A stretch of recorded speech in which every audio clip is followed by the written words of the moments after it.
Alors, nous clôturons nos invités des trophées de l'innovation du Salon des agricultures de Provence avec un projet qu'on aime beaucoup qui s'appelle la Routeau. Et pour en parler, je vais accueillir Patrick Fabre, qui est directeur de la Maison de la Transhumance, et Claire Dallemagne, qui est la chargée de mission de la Routeau. Quel boulot! La Routeau, qu'est-ce que c'est? Alors, Patrick, je vais te laisser un peu expliquer, puis je vais aussi montrer un peu aux gens, parce que c'est quand même une invitation à la balade, et qu'en plus, on peut d'ores et déjà préparer ses vacances pour cet été. Je te laisse prendre la parole, Patrick. Alors, explique-nous ce projet. Alors, c'est un projet qui date d'il y a une quinzaine d'années maintenant, qui a abouti il y a un an avec le lancement du GR et la parution du Topo Guide, et qui est la création d'un itinéraire de grande randonnée, un GR, en partenariat avec la Fédération française de randonnée, voilà, qui part d'Arles et qui arrive en Val-Estour, d'où venaient pas mal de bergers piémontais, à l'origine aujourd'hui installés en Provence. Donc c'est derrière le GR, surtout pour nous, un support d'innovation, de lien entre la profession, la société d'aujourd'hui, pour les années qui viennent. Voilà, c'est un sentier de randonnée, mais surtout un support d'innovation, de médiation, d'interprétation et de développement durable des territoires. Pour l'avenir. Alors, je sais que tu y travailles depuis 15 ans, hein, pour dire à quel point il faut du temps pour monter ce type de projet. Il faut du temps et de l'argent d'ailleurs. Pourquoi c'est important de préserver cette histoire et ce patrimoine de la transhumance ici en Provence?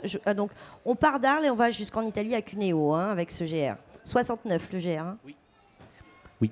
La transhumance, c'est quelque chose d'immuable dans nos territoires, qui a forgé une grande partie de la culture de la Provence, qui a relié par les drailles, les carrières de transhumance, enfin les voies des moutons, la plaine à la montagne. Donc c'est toute une histoire qui n'est pas révolue du tout, puisque la transhumance aujourd'hui est encore très pratiquée.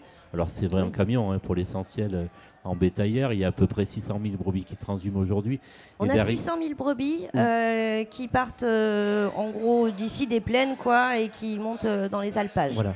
Et en fait, on a fait le constat que le métier d'éleveur ou de berger et de bergère salariée était à la fois méconnu, parfois un peu folklorisé, qu'on avait du mal à valoriser certains produits comme la laine, par exemple. On en reparlera, j'imagine. Oui. Et qu'il y avait aussi des mouvements un peu inquiétants autour du véganisme, du bien-être animal. Aujourd'hui, presque, on ne peut plus tondre un mouton, alors qu'il faut le faire, bon sinon, voilà. Le transport en bétail. Alors, on ne va plus chez le coiffeur non plus. Voilà. Donc, c'est vrai qu'un métier méconnu, un peu maltraité parfois, du coup, la réponse, c'est la création de cet itinéraire de randonnée.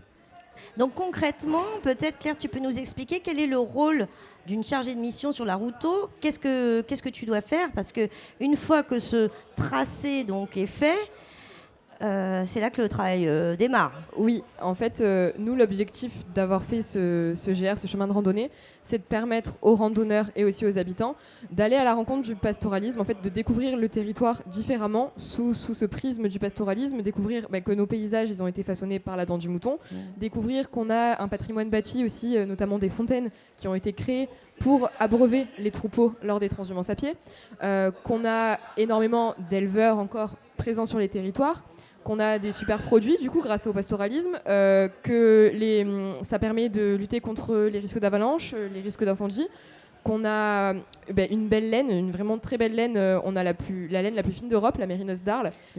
Alors je fais la petite parenthèse parce que quand même, c'est vrai que vous aviez innové en lançant des chaussettes. Alors je ne sais pas en quelle année c'était, ça devait être 2016, 2017 Oui, il y a 4-5 ans. Ah ouais, donc ok. Et là, vous avez sorti l'année dernière une gamme de vêtements que tu portes, non? Oui, le t-shirt, oui. Voilà, le t-shirt, c'est des vêtements techniques, mais de haut niveau, qui sont topissimes.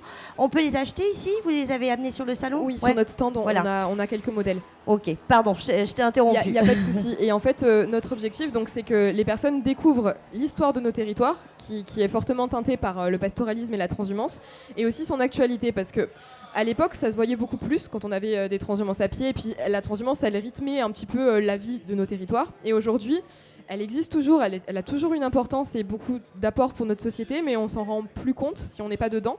Et notre but à nous, c'est ça, c'est de montrer, voilà, il y a eu cette histoire et il y a une actualité et un avenir de ces pratiques-là. Il y a beaucoup d'impact et d'importance par rapport à notre environnement également, aux produits qu'on consomme. Et l'objectif, c'est que chaque acteur du territoire puisse s'approprier cet outil pour valoriser le pastoralisme. Alors moi, je travaille avec les restaurateurs, par exemple, pour qu'ils proposent une assiette ou un menu Larouto. Ok. Alors, c'est pas évident parce qu'il faut qu'ils puissent se procurer la viande en vente directe chez l'éleveur. Ouais. Et souvent, il faut acheter un agneau entier. Et les consommateurs, ils préfèrent le gigot, la côtelette ou l'épaule. Et du coup, les producteurs, ils peuvent pas produire que des côtelettes. Donc, on a ces questions-là aussi. Comment est-ce qu'on valorise ce qu'on appelle les bas morceaux, sensibiliser les consommateurs aussi à ces produits-là. Comment on peut les cuisiner, comment on peut les découvrir. Découvrir le produit du pastoralisme dans l'assiette, c'est quand même assez sympa de manger des produits locaux.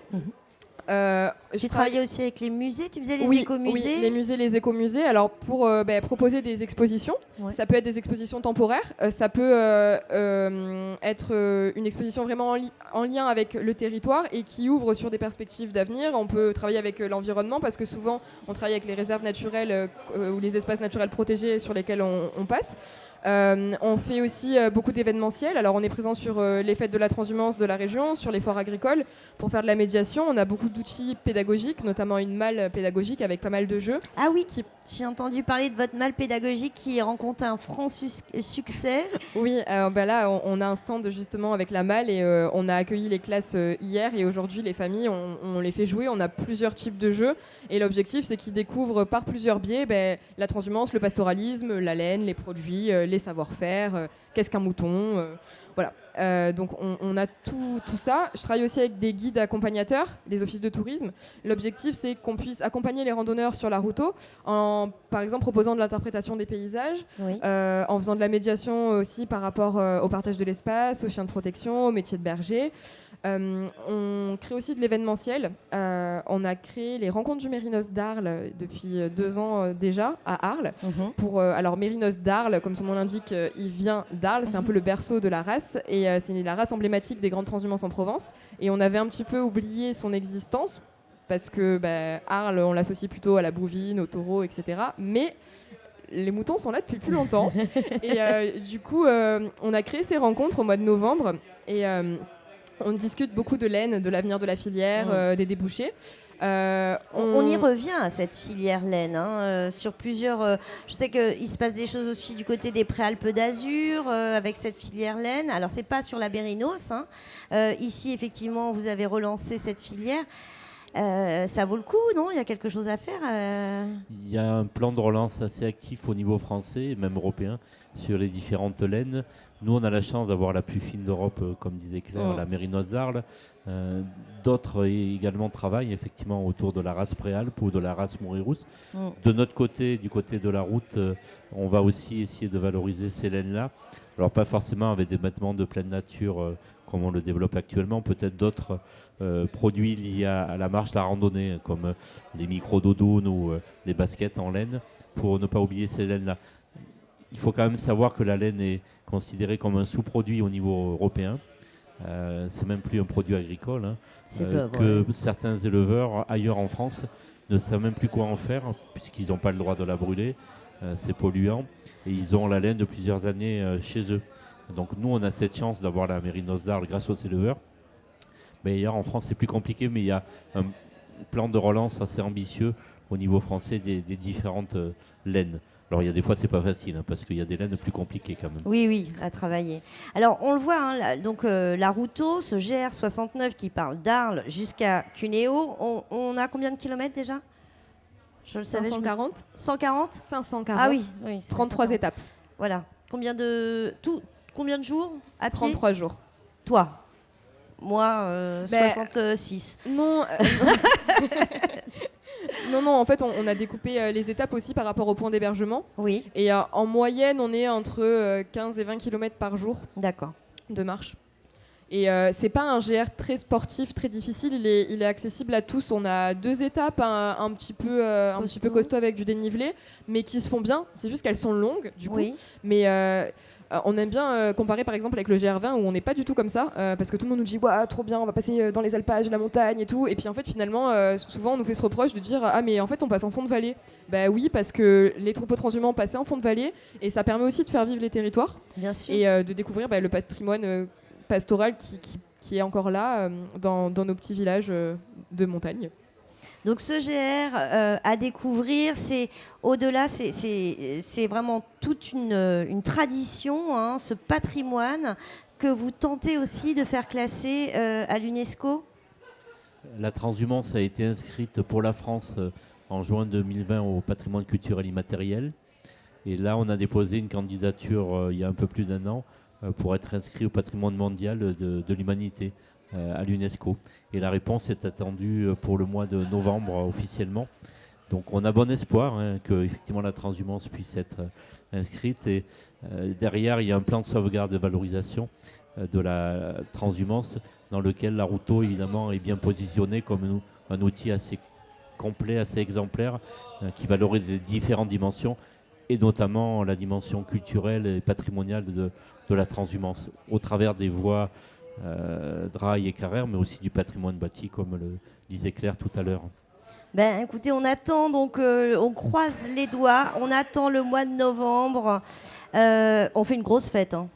On fait une grosse fête, oui. On fait une grosse fête, si c'est pour les rencontres du Mérinos d'Arles, 3e édition. Ah ben voilà. Le 18 novembre. Le 18 novembre à Arles. Cet été, je vous invite, le guide, on peut le trouver un peu partout, hein, sur le stand. Ici. Sur le stand ici, sur le site de la Fédération Française de Randonnée, mon GR, sur le site de la Maison de la Transhumance et aussi dans pas mal de librairies. Voilà, donc ça donne une bonne... Si vous ne savez pas quoi faire cet été, c'est l'occasion. Et il n'y a pas que l'été, hein, on peut faire ça aussi sur les ailes de saison. Merci beaucoup, à tout de suite. Je crois que dans quelques minutes, on a les résultats des trophées de l'innovation. On vous retrouve là-bas.